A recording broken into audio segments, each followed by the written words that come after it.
پریشانی کے عالم میں وہ آپس میں انگلیاں مسلتی لاؤنج میں چکر پہ چکر کاٹ رہی تھی۔ آج سے پہلے عثمان کبھی اتنا لیٹ نہیں ہوا تھا، اور آج تو ویسے بھی شائستہ بیگم نے گھر بار بار جلدی آنے کا بولا تھا۔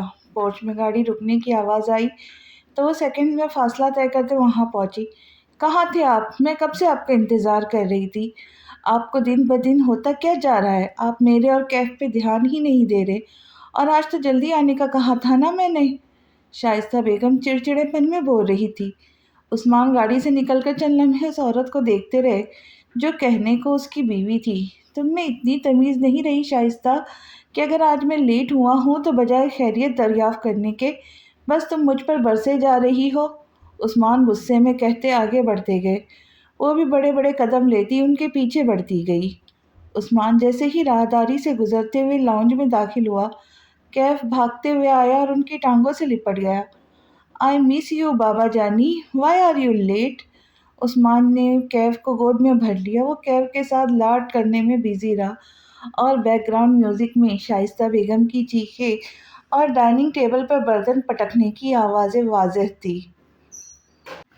مجھ سے اونچا تیرا قد ہے، حد ہے، پھر بھی سینے میں حسد ہے، حد ہے، میرے تو لفظ بھی کوڑی کے نہیں، تیرا لفظ بھی سند ہے، حد ہے، تیری ہر بات ہے سر آنکھوں پر، تیری ہر بات ہے سر آنکھوں پر، میری ہر بات ہی درد ہے، حد ہے، عشق میری ہی تمنا تو نہیں، تیری نیت بھی بد ہے، حد ہے، زندگی کو ہے ضرورت میری، زندگی کو ہے ضرورت میری، اور ضرورت بھی اشد ہے، حد ہے، بے تحاشا ہے ستارے لیکن، بے تحاشا ہے ستارے لیکن، چاند بس ایک عدد ہے، حد ہے، اشک آنکھوں سے یہ کہہ کر نکلا، یہ تیرے ضبط کی حد ہے، حد ہے۔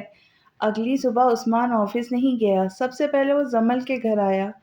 نواب صاحب کی حالت بہت خراب تھی۔ ان میں اتنی سخت نہیں تھی کہ وہ چارپائی سے نیچے اتر کر پانی کا گلاس اٹھا لے۔ عثمان ان سے ساری رات کے لیے معافی مانگتا رہا کہ ان کو اس طرح چھوڑ کر نہیں جانا چاہیے تھا۔ بیٹا، تم اس طرح سے مجھے سخت شرمندہ کر رہے ہو۔ تمہارا جتنا شکر ادا کرو اتنا کم ہے۔ تمہیں پتہ ہے میں کافی عمر سے پہلے ایک حادثے میں معذور ہو گیا، لیکن خدا گواہ ہے کہ اللہ نے مجھے کبھی معذوری کا احساس نہیں ہونے دیا۔ 8 سال مجھے میری معذوری کا احساس نہیں ہوا، لیکن کل جب جمل کا جنازہ میرے کندھوں پر تھا مجھے لگا میں ہی تو معذور ہوں بس۔ لوگ کہتے ہیں کہ پتھروں اور پہاڑوں کا وزن زیادہ ہوتا ہے۔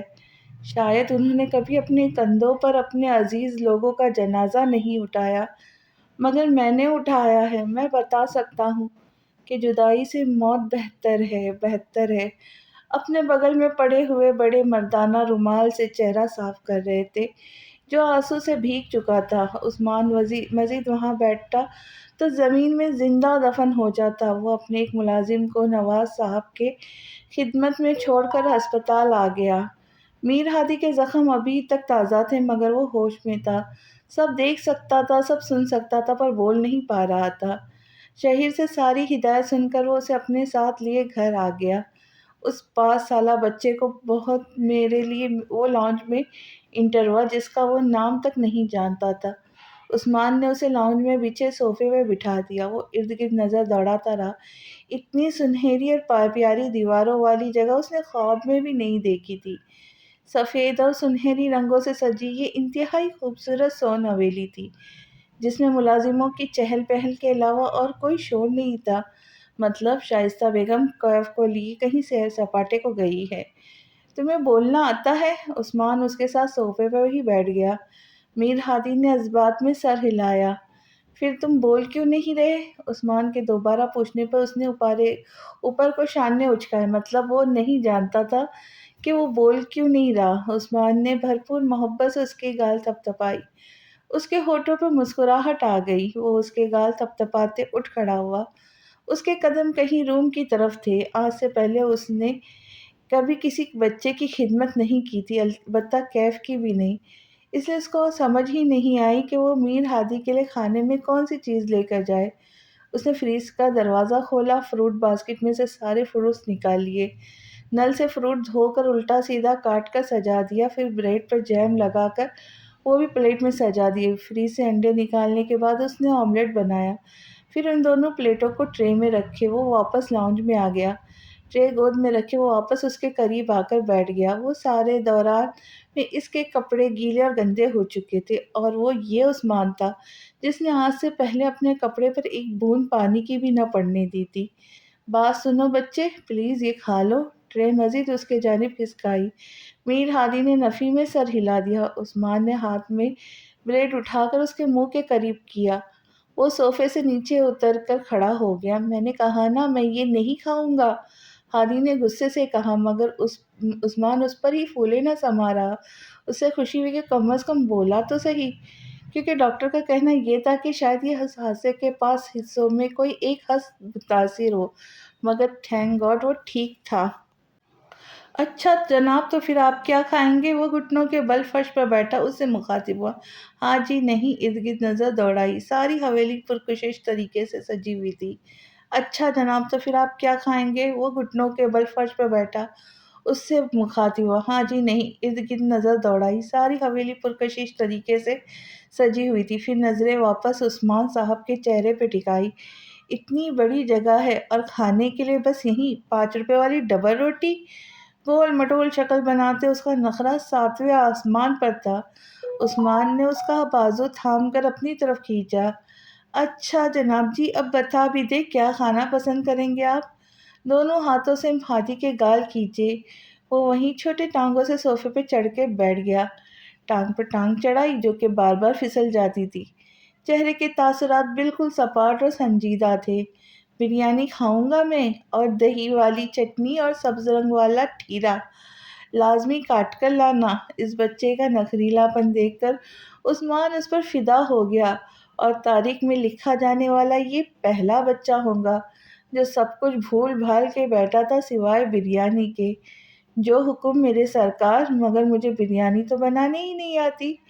سامنے صوفے پہ بیٹھی چھوٹی سرکار تو سوچ میں ہی پڑ گئی۔ یہ تو مسئلہ کشمیر سے بھی بڑا تھا۔ ابھی وہ سوچ ہی رہا تھا کہ سامنے دروازے سے شائستہ بیگم انٹری ہوتی دکھائی دی۔ ایک ہاتھ میں پرس لٹکا ہے اور 3 سے 4 عدد شاپنگ بیگ تھے، اور دوسرے ہاتھ میں کیف کا ہاتھ تھام رکھا تھا۔ ان آنٹی سے کہہ دینا، کیا ان کو کچھ نہیں آتا؟ اتنی زور سے بولا کہ چلتے پھرتے ملازموں نے بھی سن لیا۔ شائستہ جہاں تھی وہیں رہ گئی۔ How dare you! غصے میں اتنی زور سے چلائی کہ ہادی کی ٹانگ پھسل گئی، سانس گلے میں اٹک کر رہ گیا۔ ڈر کے مارے وہ عثمان کے سینے سے لپٹ گیا۔ کون ہے یہ انتہائی بدتمیز بچہ؟ اور یہ کہاں یہاں کیا کر رہا ہے؟ جسٹ ٹیل می ناؤ، کون ہے یہ؟ شاپنگ بیگ ٹیبل پر پٹکتے روبرو عثمان کے سامنے آ کھڑی ہوئی۔ ریلیکس شائستہ، بچوں کے سامنے مت لڑنا، اور کچھ ملازموں کا بھی خیال کر لو۔ عثمان غصے کا تیز تھا، مگر وہ غصے پر قابو پانا جانتا تھا۔ کیوں نہ لڑوں؟ ملازموں اور بچوں دونوں کو پتہ لگے نا کہ ان کا مالک کیا گل کھلا رہا ہے باہر۔ اگر آج مال میں میری ملاقات صدیق سے نہ ہوتی تو مجھے تو پتہ ہی نہ لگتا، رائٹ؟ اور یہ بچہ، یہ اسی کا ہے نا جو تمہارے ساتھ منہ کالا کر کے مر گئی؟ ملازم سر جھکائے وہاں سے چلے گئے۔ ہادی ڈر کے مارے کانپ رہا تھا، مگر اس کے ننھے دماغ میں سمجھ نہیں آ رہا تھا، اور یہی تھا وہ پہلا تھپڑ جو شائستہ مرتے دم تک نہیں بھول سکیں گی۔ شرم نام کی کوئی شے تم میں ہے یا نہیں؟ میں مرد ہو کر اس پر لگے الزام کو سن نہیں پا رہا، اور تم عورت ہو کے ایسی سوچ رکھتی ہو؟ صدیق کو بڑا شوق ہے بہن کی پرسنل میٹرز میں بولنے کا۔ اس کا بندوبست تو میں کرتا ہوں، مگر اس سے پہلے کیف، میرے بچے جاؤ اپنے بھائی کو اپنے روم میں لے کے جاؤ، میں آتا ہوں۔ عثمان نے کیف کو اندر جانے کے لیے کہا، کیونکہ وہ اتنے بھی بچے نہیں تھے، اور ہادی تو ویسے افلاطون تھا۔ اسے بہت باتیں سمجھ میں کم آتی تھی، مگر جو آتی تھی واللہ۔ کیف بڑی فرمانبرداری سے ہادی کا ہاتھ تھامے اسے اپنے کمرے میں لے گیا، جو کہ اوپر کی طرف جاتی سیڑھیوں کے نیچے بنا ہوا ایک چائلڈ روم تھا، کھلونے سے بھرا۔ یہ کیف کا روم تھا۔ تم نے اس بے نام بچے کو کیف کا بھائی کیوں کہا؟ حالت دیکھی ہے اس کی؟ کسی سڑک چھاپ کو اٹھا کر اسے کیف کا بھائی بنا دو گے کیا؟ عثمان نے غصے سے مٹھی ضبط کیا۔ کیے کھڑا رہا۔ پھر جب اس کی مٹھی کھلی تو شائستہ کے بالوں میں جا الجھی۔ عثمان نے اپنا ضبط کھو دیا۔ شائستہ کی چیخ کی آواز نکلنے لگی مگر وہ اس کے منہ پر ہاتھ رکھ چکا تھا۔ تم جیسی عورت کو میں زمل کی پاک دامنی کی گواہی ہرگز نہیں دوں گا اور نہ ہی اپنی دوں گا۔ میں نے تم سے بے وفائی نہیں کی مگر زمل سے محبت ضرور کی ہے، اور یہ جرم تو بالکل بھی نہیں ہے۔ اگر وہ زندہ ہوتی تو آج ہی نکاح کر کے اسے لے آتا، لیکن اس سے پہلے تمہاری اجازت ضرور لیتا۔ افسوس کہ تم اس لائق ہو ہی نہیں۔ اس کا ہاتھ ابھی تک اس کے بالوں میں تھا اور لمحہ بہ لمحہ گرفت سخت ہوتی جا رہی تھی۔ وہ درد سے سسکیاں بھر رہی تھی۔ اور رہی بات اس معصوم بچے کی تو بے نام نہیں ہے وہ، یشام نام ہے اس کا، یشام کاظمی، اس حویلی کا چھوٹا بیٹا۔ اسے گھر میں اتنی ہی اہمیت ملنی چاہیے جتنی کہ کیف کو دی جاتی ہے۔ اگر تم میرے سامنے اس فیصلے سے اتفاق نہیں رکھتی تو میں تمہیں آزاد کر دوں گا۔ بلاؤ اپنے ہمدرد بھائی کو، لے لو مجھ سے طلاق۔ شائستہ کو لگا اس پر چھت ٹوٹ کر گر پڑی ہے۔ عثمان ایسا تو نہیں بول سکتا تھا کبھی بھی۔ آنکھوں سے آنسو بہہ کر عثمان کے ہاتھوں کو بھگو رہے تھے، مگر عثمان آج ترس نہیں کھا رہا تھا۔ جب آپ کی محبت آپ پہ ترس نہ کھائے تو فرض ہے کہ آپ بھی کسی پر ترس نہ کھائے، اور عثمان بھی یہی کر رہا تھا۔ بتاؤ لوں گی طلاق مجھ سے؟ بالوں کو جھٹکا دے کر دوبارہ پوچھا تو اس نے درد سے آہ بھری، دائیں بائیں گردن ہلائی۔ وہ عثمان سے کبھی طلاق نہیں لے سکتی، مر کر بھی نہیں، کیونکہ اگر وہ ایسا کرتی تو کیف اس سے دور ہو جاتا۔ وہ کیف کے بغیر نہیں رہ سکتی تھی۔ وقتی طور پر اس نے سب قبول کر لیا، یہ شام کو اپنا بیٹا مان لیا، مگر ماننے سے کیا ہوتا ہے؟ چند دن گزر چکے تھے۔ سون حویلی جو کبھی اتنی رنگین نہیں تھی، اب وہاں بچوں کے شور شرابے کا اضافہ رہتا تھا۔ حویلی کے ملازم تک اس بچے کی شرارتوں سے خوب لطف اور ہوتے تھے، جس کا نام اب یشام تھا۔ کہانی کا ایک خلاصہ یہی ہو گیا کہ میر ہادی ہی یشام تھا اور یشام ہی میر ہادی ہے۔ ان گزرتے دنوں میں عثمان نے نواز صاحب کی بہت خدمت کی، غموں کا ساتھی بنا مگر غم میں ساتھی نہ بن سکا۔ اس دن عثمان صبح سے ہی آفس کے کاموں میں مصروف تھا۔ دن ڈھلنے والا تھا مگر اس کی مصروفیات ختم نہیں ہو رہی تھی۔ اس دن سارا دن میں اس نے ایک بار بھی نواز صاحب کی خیریت معلوم نہیں کی تھی۔ وہ روزانہ ان سے ملنے جاتا تھا، کبھی کبھار یشام کو بھی اپنے ساتھ لے جاتا۔ یشام نواز صاحب کے آگے پیچھے گھومتے انہیں بڑے غور سے دیکھتا۔ نواز صاحب کو اس کی ذہنی کیفیت کے بارے میں علم تھا۔ وہ عثمان کا مکمل ساتھ دے رہے تھے۔ اس دن عثمان کو آفس کے لینڈ لائن سے کال ریسیو ہوئی۔ سر پلیز جلدی آ جائیں، نواز صاحب کی حالت بہت خراب ہو رہی ہے، وہ یشام ہادی سے ملنا چاہتے ہیں۔ نواز صاحب کے ہادی اور عثمان کی یشام کہنے کے نتیجے میں وہاں کھڑے ملازم اسے یشام ہادی کے نام سے پکارتے تھے۔ عثمان اپنے سارے کام ترک کر کے یشام کو اپنے ساتھ لیے اس کے گھر پر آیا، مگر ان کی روح پرواز کر چکی تھی۔ نواز صاحب دل میں ایک حسرت لیے دور فانی سے روانہ ہو گئے۔ کاش اس آخری پل میں وہ یشام سے مل لیتے۔ زندگی کیا ہے؟ وقت، اور صرف وقت، اور وقت کب رکتا ہے؟ ظاہر ہے جب زندگی رک جائے گی۔ یہ عام انسانوں کا نظریہ یہ ہے کہ زندگی کبھی نہ کبھی ایسے لمحہ ضرور آتا ہے جب زندگی بھی رک جاتی ہے اور وقت بھی، باوجود اس کے ہم زندہ ہوتے ہیں۔ وہ ایک لمحہ جو اذیت ناک ہے، آنے والی تمام خوشیوں پہ بھاری پڑ جاتا ہے، اور یہ ان لوگوں کا نظریہ ہے جو اپنے جیتے جی اپنے کسی عزیز کو کھو دیتے ہیں۔ وہ عزیز ماں باپ، بہن بھائی، یا پھر کوئی محبوب شخص بھی ہو سکتا ہے۔ دکھوں کی شدت ایک جیسی کبھی نہیں رہتی۔ وقت زخموں کا مرہم ہوتا ہے، اور زخم پھر بھی بھر بھی جائے تو نشان لازمی چھوڑتا ہے۔ یہی سارا مسئلہ اب عثمان کا جا رہا تھا۔ وہ کافی دنوں کے بعد اسٹڈی روم میں بیٹھا تھا، سفید پنے پہ سیاہ پنسل چلاتے وہ اسکیچ بنا رہا تھا۔ بلا شبہ وہ زمل کا اسکیچ تھا۔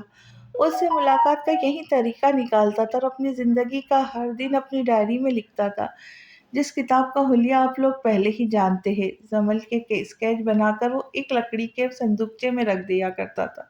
اس سب میں وہ ایک بات کا خیال ضرور رکھتا کہ شائستہ کو وہ اتنی ہی محبت دے جتنی کہ وہ حقدار ہے۔ اسٹڈی روم سے ہو کر وہ اپنے روم میں آیا۔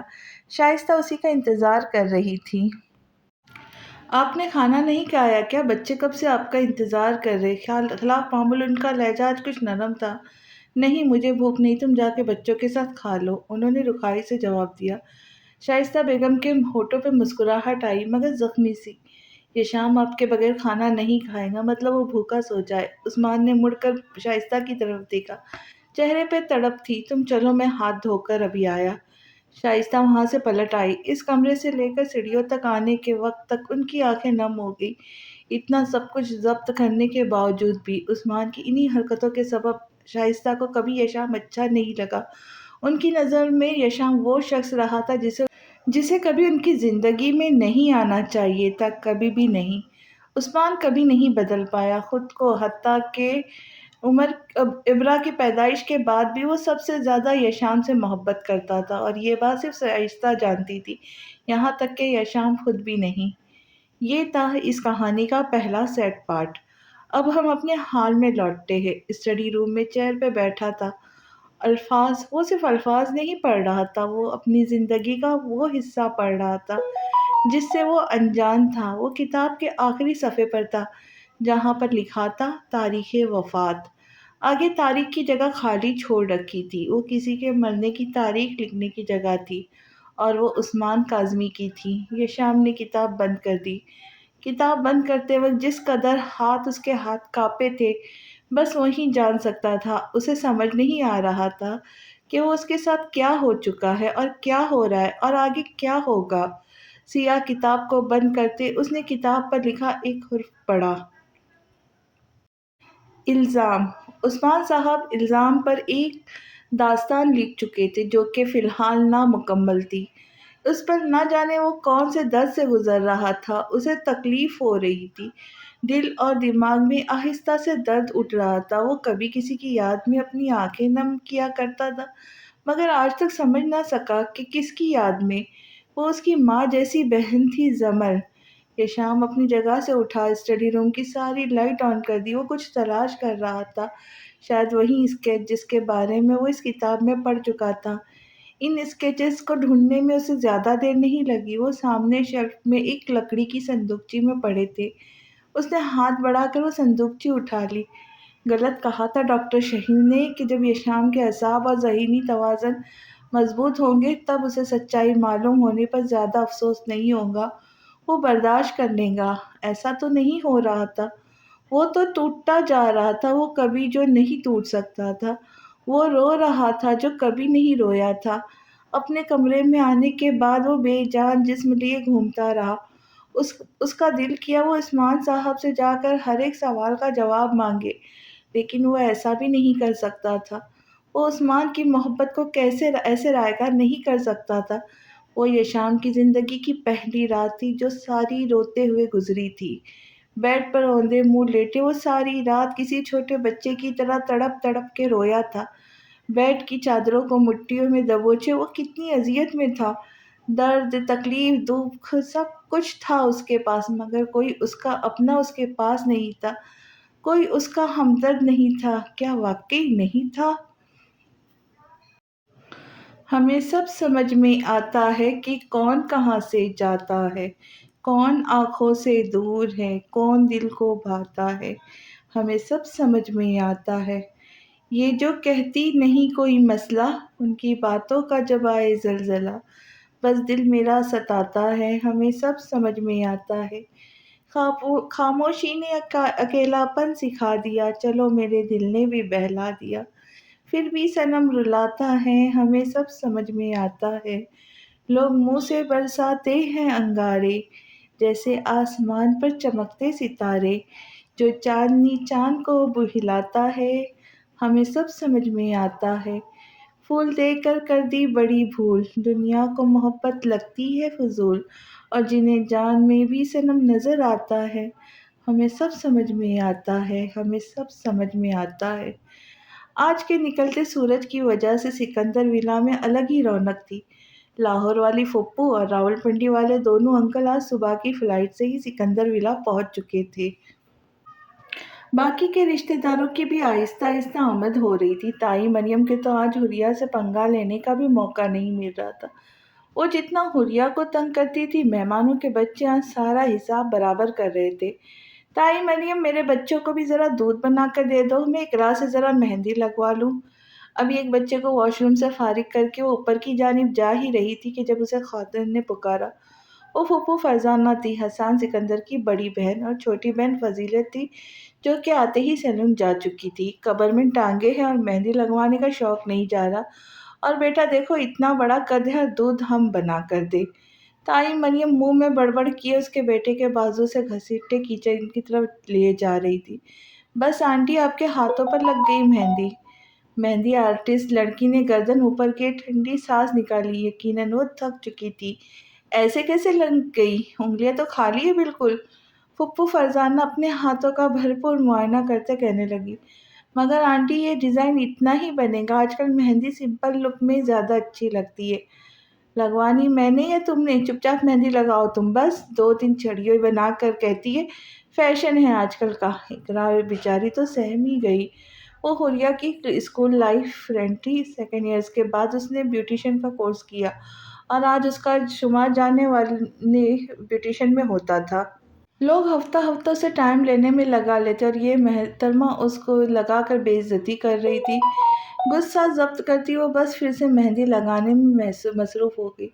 5-10 منٹ گزرے جب اس کے کانوں میں حریہ کی آواز گونجی، اقرا تمہارے سیلون میں آگ لگ گئی ہے۔ واٹ؟ اقرا ہڑبڑی میں اٹھنے لگی تو ساتھ پڑا پانی کا جگ فرزانہ پھپھو پر گیا۔ ہاں یار سچ میں، تم جاؤ یار، تمہارا وہاں جانا ضروری ہے۔ مگر یار ابھی تو میں نے تمہیں بھی مہندی لگانی ہے۔ اقرا کو اپنے سیلون سے زیادہ حریہ کی ٹینشن ہو رہی تھی۔ ہر مہندی آرٹسٹ کی خواہش یہی ہوتی ہے کہ وہ اپنی بیسٹ فرینڈ کو زندگی کے ان مہم موقعوں پر خود مہندی لگائے۔ اس کی بھی یہی تھی۔ نہیں اقرا پلیز تم چلو۔ حریہ اسے بازو سے گھسیٹتے راہداری کی طرف لیے جا رہی تھی۔ نہیں نہیں، میں نہیں جاؤں گی، جہاں آگ لگتی ہے لگتی رہے، تم سے زیادہ ضروری کچھ بھی نہیں۔ اقرا نے جھٹکے سے ہاتھ چھڑوا دیا۔ وہ دونوں اب راہداری کے باہر کھڑی تھیں۔ اوفو مینٹل لڑکی، تم تو اشارے بھی نہیں سمجھتی۔ نہیں لگی تمہارے کسی سیلون کو آگ، لیکن اگر تم یہاں رکی تو میرے رشتہ دار مہندی لگوا لگوا کر تمہیں ضرور آگ لگا دیں گے۔ وہ اسے کندھوں سے پکڑے اچھی طرح جھنجھوڑ رہی تھی۔ یار کچھ نہیں ہوتا ہے تو تمہارے ہی رشتہ دار، مجھے منظور ہے سب۔ چلو میں آنٹی کی مہندی ہی صحیح کر لوں، ویسے بھی خراب ہو گئی ہے۔ وہ واپس راہداری کی طرف مڑنے لگی جب حریہ نے اسے بازو سے پکڑ کر واپس کھینچا۔ تمہیں سمجھ نہیں آ رہی کہ ایک بات میں کہہ رہی ہوں نا، تم جاؤ یہاں سے۔ یار دیکھو، تم یہاں رکی رہی تو ظاہر ہے مجھے یہیں ریڈی ہونا پڑے گا، اور رشتہ داروں کے جنجال میں میرا دم گھٹ رہا ہے۔ مزید یہاں رکی تو سانس آنا بند ہو جائے گا۔ اب تم جاؤ، تھوڑی دیر میں سارا کے ساتھ آتی ہوں، اوکے؟ اب اس نے ریلیکس ہو کر بات کی۔ اقرا نے ہاں میں گردن ہلائی۔ اوکے یار، تو ایسے کہتی نا، خوامخواہ اتنا لمبا پروسیس۔ خیر میں چلتی ہوں، تم آ جانا۔ حریہ کے گال پر نرمی سے ہاتھ پھیرتے وہ وہاں سے چلی گئی۔ اب جا کے حریہ کی سانس میں سانس آئی۔ کل رات سے وہ باہر جانے کے بہانے ڈھونڈ رہی تھی، مگر جویریہ بیگم نے اسے رشتہ داروں کے نام پہ باندھ رکھا تھا۔ ابھی تو صرف منگنی ہو رہی تھی، پتہ نہیں شادی ہوتی تو کیا ہوتا۔ حریہ نے فون آن کرتے سارا کو کال کی اور اگلے 5 منٹ میں سکندر ولا پہنچنے کے لیے کہا۔ چھوٹی بہن فضیلت پھوپھو سیلون سے واپس آئی تو ہاتھوں میں بھر بھر کے مہندی، ڈائی کیے ہوئے شارٹ ہیئر کٹ میں فل ماڈرن لگ رہی تھی۔ وہ کہنے کو حریہ کی پھوپھو تھی، لیکن حریہ سے صرف چند سال ہی بڑی تھی۔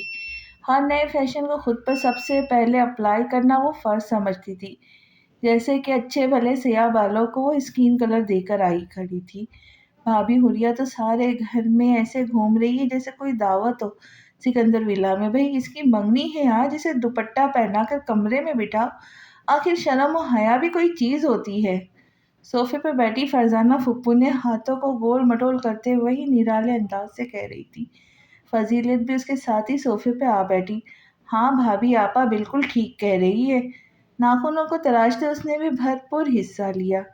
جویریہ بیگم نے فیکی سی مسکان ظاہر کی، جانتی تھی کہ حریہ کو تو کچھ کہنے سے رہی۔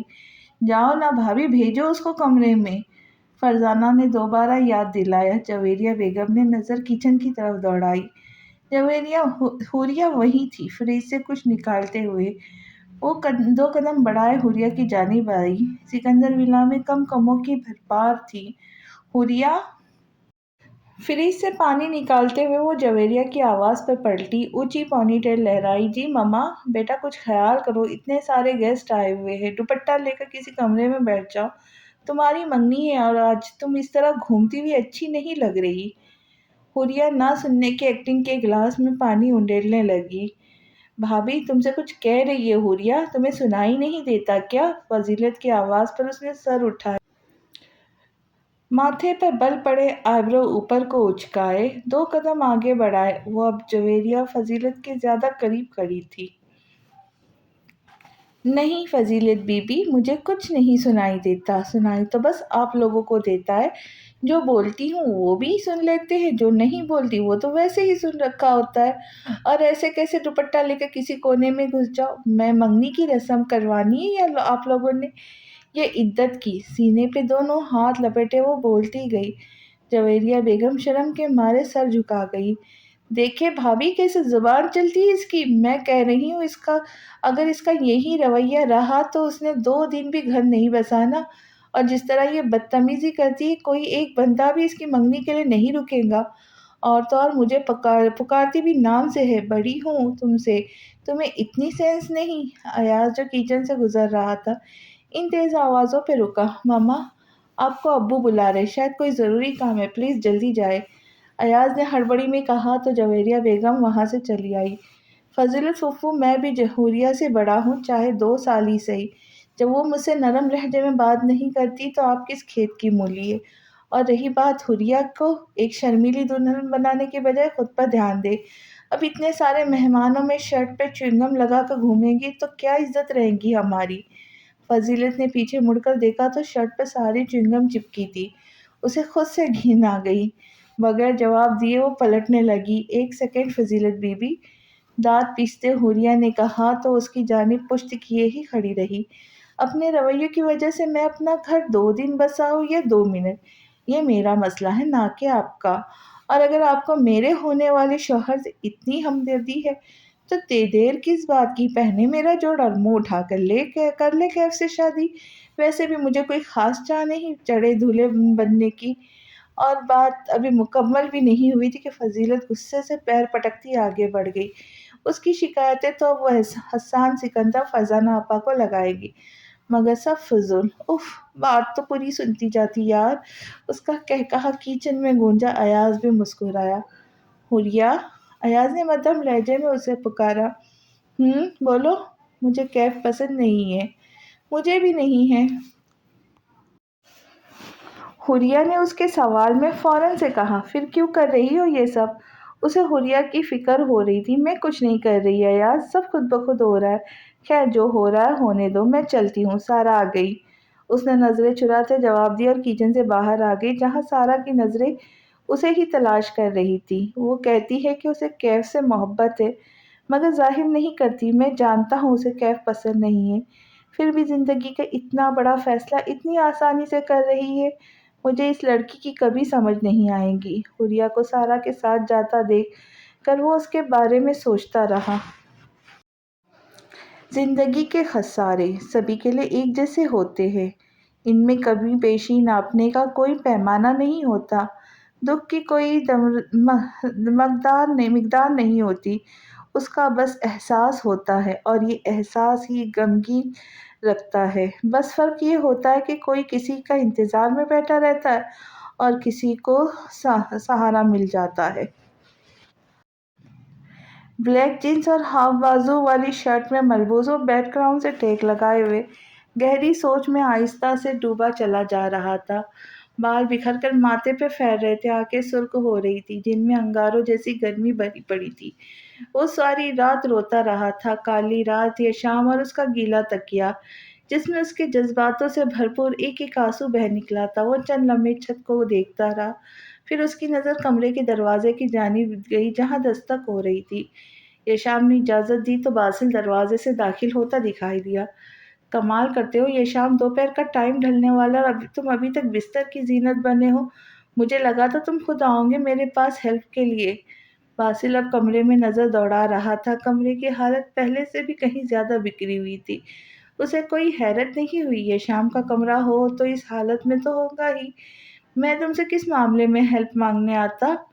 آواز خمار آلودہ تھا۔ اگلے 2-3 گھنٹے میں حریہ کی کیف کے ساتھ منگنی ہونے والی ہے۔ یہ شام، کیا تم چپ چاپ منگنی کا فنکشن اٹینڈ کرنے والے ہو؟ وہ بیک گراؤنڈ سے ٹیک ہٹا کر ساری رات کو تو اس کی یہی سوچتے گزری تھی کہ اگر وہ اسے نہ ملی تو، اگر وہ اس کی نہیں بننا چاہتی تو کسی اور کی بھی تو نہ بنے، نہ وہ اس کی برداشت سے زیادہ اس پر ظلم کر رہی تھی۔ میں اسے کسی اور کے پہلو میں دیکھوں گا؟ اف خدایا، اس پل سے پہلے مر کیوں نہیں جاتا؟ پل پل تو مر رہا ہوں، ایک پل میں کیوں نہیں مر جاتا میں؟ مانا کہ میں برا انسان ہوں، لیکن باسل یقین کرو میں اتنا برا بھی نہیں کہ مجھے میری پسندیدہ عورت ہی نہ ملے۔ اللہ سے کہو نا کہ میرے گناہوں کی سزا کسی اور کھاتے میں ڈال دے، مجھے ہر حال میں حریہ ہی چاہیے۔ باسل کا دل پسیر گیا، اس نے کبھی یشام کو اس حالت میں نہیں دیکھا تھا۔ یار تم پریشان کیوں ہوتے؟ دیکھو میں نے تمہارے لیے ایک لیٹر لکھا ہے، تم یہ حریہ کو بھجوا دو، وہ ضرور تمہیں قبول کر لیں گی، اسے تمہاری محبت پہ یقین آ جائے گا۔ وہ یشام کو اسی طرح سے اداس نہیں دیکھ سکتا تھا، اس کے چہرے پہ مسکراہٹ لانے کے لیے اس نے یہی حربہ استعمال کیا۔ باسل نے پینٹ کی جیب سے طے شدہ کاغذ نکال کر یشام کی جانب بڑھایا۔ اس نے حیرانی سے دیکھتے وہ کاغذ اس کے ہاتھ سے لے لیا، لیٹر کھول کر پڑھنا اسٹارٹ کیا۔ اس کی تحریر کچھ یوں تھی: ضرورت برائے ایک عدد خالص محبت۔ محترمہ، آپ جو بھی ہیں، میں آپ کو جانتا ہوں، لیکن میں پھر بھی کہوں گا کہ آپ کو نہیں جانتا۔ بس ایک بار میں نے آپ کی آنکھوں میں دیکھا، پھر میں کہیں کا نہیں رہا۔ یقین کریں میں بالکل اندھا ہو گیا، مجھے آپ کے آگے اور کچھ نہیں دکھائی دیتا۔ تو اب شرافت سے میری ہو جاؤ، ورنہ مجھے پیسے دو، ڈاکٹر سے اپنی آنکھوں کا علاج کرواؤں۔ باقی تمہیں دیکھ کر میرا دل بہت تیزی سے دھڑکتا ہے۔ اگر مجھے دیکھ کر تمہارا دل نہیں دھڑکتا تو میری جان، تمہیں دل کی بیماری ہے، تمہیں اپنا بنانا ہے۔ تمہیں دل کی بیماری تو ہرگز نہیں ہونی چاہیے۔ تمہارے لیے بس ایک ہی دعا ہے کہ اللہ تمہیں میرے دل تک آنے کا سیدھا راستہ دکھا دے۔